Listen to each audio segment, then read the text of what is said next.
The primary purpose of Cambria Property Investments is to develop and invest in properties that will create long-term income for us, as well as significant capital growth, whilst also providing a safety net for the group should we ever experience issues that impact on the overall performance of the group.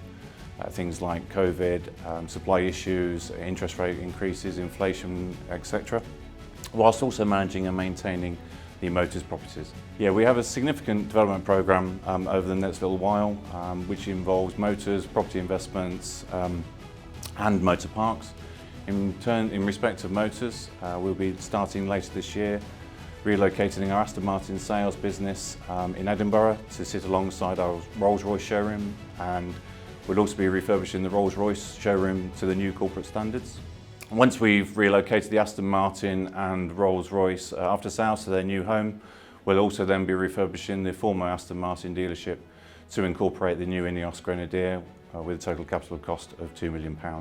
We will also commence in summer the development of our new Aston Martin dealership in Solihull, which we're looking to complete by March next year.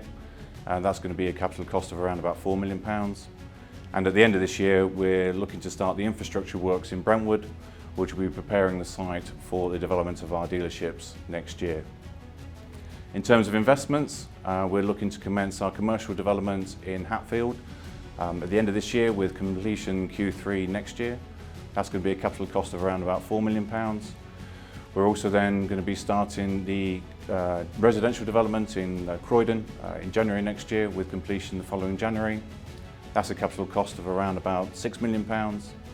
And then we'll be looking to start Canterbury next year in Q3, with completion Q3 2025, with a capital cost of £30 million.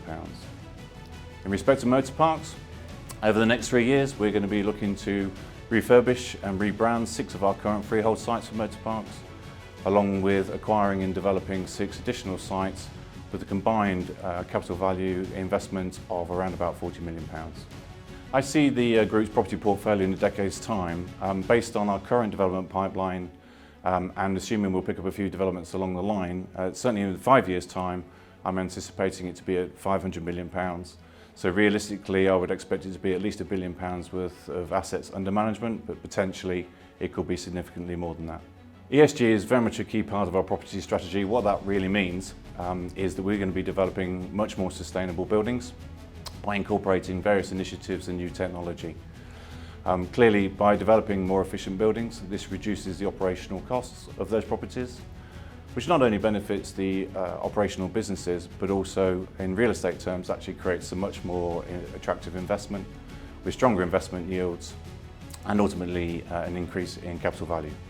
Our plan to reduce the group's consumption of carbon fuels is by putting an energy reduction strategy in place, which will target reducing the energy consumption of all of our operational sites, partly by investing in new technology, and that could be anything from LED lighting systems or heating and cooling control systems, but also investing in infrastructure, which will incorporate potentially energy storage solutions such as battery storage, as well as renewable energy solutions such as solar panels, geothermic, heat pump solutions, that kind of thing. All of this will contribute to our significant reduction of carbon-related fuels over the coming years.